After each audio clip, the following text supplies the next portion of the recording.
Welcome to Couch Talk with Molly, where Molly gets to talk it up with some fantastic people from First Pres Norman. Hello, and welcome to another Couch Talk with Molly. And today I am with the wonderful people known as Joe and Jody Foote, and we're going to get to know them a little better. Tell us a little bit about yourselves, and you can talk to this camera here. I'm Jody, and I consider Ponca City home. I spent part of my early youth there, and then thanks to Conoco Oil Company, they moved us to New Mexico and Texas during my junior high years, and I went back to Ponca as a junior in high school. And I attended First Presbyterian Church there. In fact, there are a couple members of First Presbyterian Norman who sat with me in the pews at First Presbyterian Ponca City. Melanie Wright and Gail Miller-Rainey, two of my friends from Ponca. I went... Not everyone's from Not everyone's from Alpha. I went 40 miles down the road to OSU and got my undergraduate degree in Spanish. And then I had worked in Washington, D.C. A couple of summers during my college years, kind of got the bug and went back to Washington after I graduated and worked on Capitol Hill for a couple of times. And that's where I met Joe Foote. In fact, it's an interesting story. We met in the speaker's dining room in the Capitol.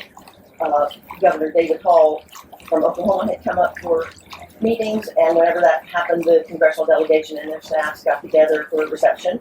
And I met Joe, and then life got really interesting. In a good way, right? Oh, yeah. Seeing the world thanks to Joe. We spent one of our early years of our marriage in Bristol, England. He was a graduate student here at the University of Bristol, and that was a lot of fun. We have become true Anglophiles as a result of that. Oh, wow.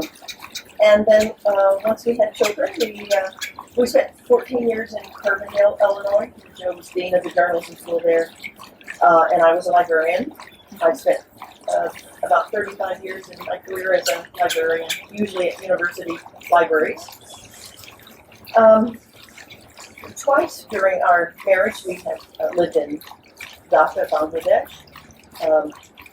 Joe was a Fulbright scholar the first time in 1985. We took a 3-year-old with us, our 3-year-old son, to Dhaka and spent 6 months. Most of our family thought we were pretty crazy, but it turned out to be a great experience. Then we went back in 1992 with 3 children. Wow. And I, at that time, also had a Fulbright wow. to teach library science. Gee, I'll turn it over to you. You did great. We actually lived in Norman and attended First Presbyterian Church in 1979 and 80. Shortly after we got married, before we had children. I was a librarian at the State's Capitol Law Library, and Joe was in the School of Journalism and with TGMU Radio. And when we came back about 16 years ago to Norman in 2004 and walked into First Presbyterian Church, Norman, we saw several familiar faces. The Hogan, we remembered the Hogans. So yeah, it was kind of like coming back home. Yeah. So that was nice. So I've been a Presbyterian all my life. Yeah. So did you get to go to churches when you were over like in Bangladesh and? That's an interesting question. Yes, we did. We attended kind of a church that encouraged Episcopals. It was an Anglican church, but Methodists and Presbyterians were attending. It was a small church, but had a Sunday school program for our children, and we met a lot of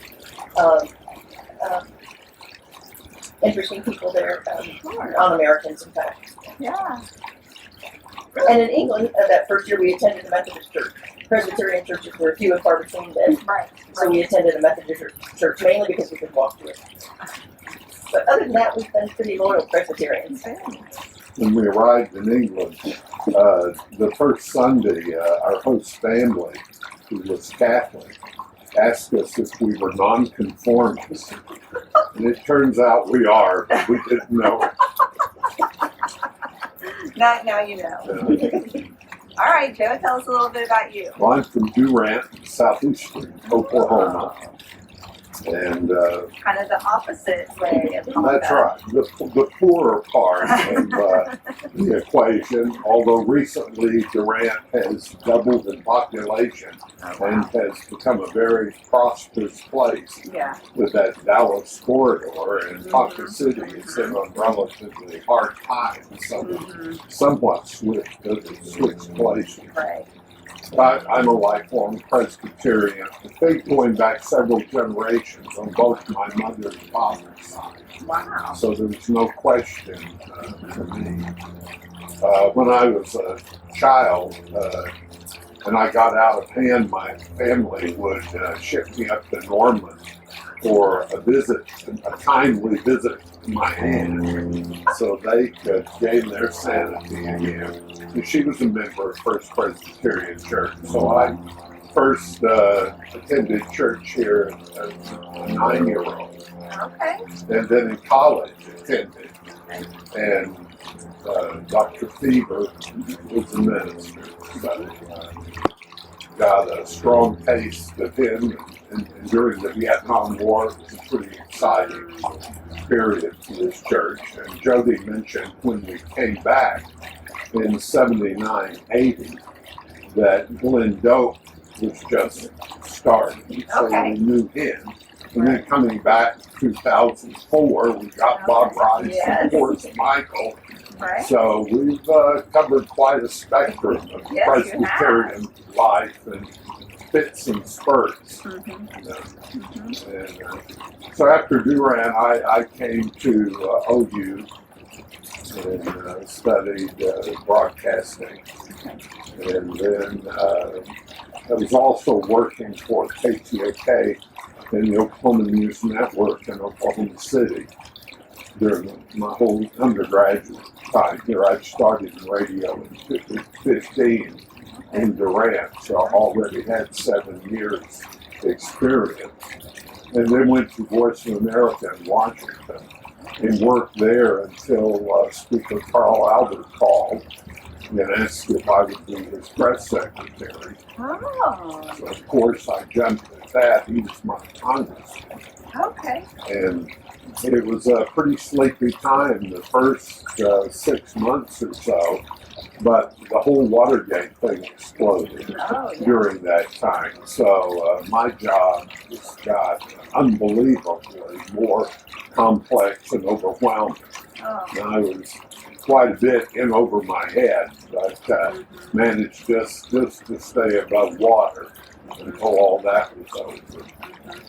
And then here we went to England after that, came back to UT Austin, both of us. Went to graduate school, and then came here to OU, where I was manager of KGOU. And then a friend of mine from college ran for Congress, Dave McCurdy, and I wound up going with him back to Washington as his chief of staff, and stayed until finally I thought, if I'm ever going to get an academic job, now's the time. So we both went to Cornell University, where she was a librarian, and I was a professor for a while in a visiting position. Then a circuitous route. That was fantastic. We started in Oklahoma, and we're ending in Oklahoma. Right. This is the last stop. Well, now you're kind of like in the middle. Like you each started on separate ends of the stage, and now you've made your way to the middle. The meeting in the speaker's dining room in the Capitol was probably a high point. When our kids asked, "Where did you meet?" It wasn't a sleazy bar at 3 in the morning. You know, we could actually point to a respectable place. Got together. That's super fun. So what year did you get married? 1974. 74. Okay. Yay! That's always good. Good job, Joe. All right. So now, you got involved. So you both grew up as lifelong Presbyterians. Came back to First Pres. What are some things that you've been involved with here at First Pres? Well, I started out on the deacons, and it was great way to learn about the church and also to meet so many people and to do good work as well. One of the highlights of my time here was going to the Dominican Republic. I went with Bob and Deb Rice, and Cam and Gavin, and it was just a great opportunity. I majored in Spanish in college, so anytime there's an opportunity to do work in a Spanish-speaking country, I'm usually eager to go. And it was fun and productive and eye-opening. Since I've retired, this year I got involved in the church shop. And Ruth asked me to be in charge of books, which I'm delighted about because I feel like I can make a contribution. So I've been doing that. And I have worked at Wilson Elementary. Several of us from First Presbyterian help at Wilson. That hasn't started up again this year because of circumstances, but I hope we'll be able to resume that. I've done that 3 or 4 years since I've been retired. We've taken several classes. We take just almost every class that's available, and then we're doing the bookends class now with Michael. So there's lots of activities, lots of opportunities to do things in the church, do work in the community and outside. Yeah. All right, Joe. I've been on the trustees and am now on the session. Particularly excited about that because I think our church is really in a great position right now under Michael's leadership. There's a lot of energy, a lot of momentum despite this pandemic hiatus. But I think we're really going places, and it's exciting to have an inside look at what's happening and try to shape that. So some favorite memories? Do you have any favorite memories at the church? Well, probably going to the Dominican Republic is one of For my sure. favorites. Absolutely. That's just something that you never forget. Yeah. We were there about 10 days. We were all staying in various homes. That in itself was eye-opening. And we'd get together each morning to go out and do our work. We worked in a dental clinic. We worked at schools. We distributed medicines. Kind of moved around each day. Yeah. Joe, any favorite memories?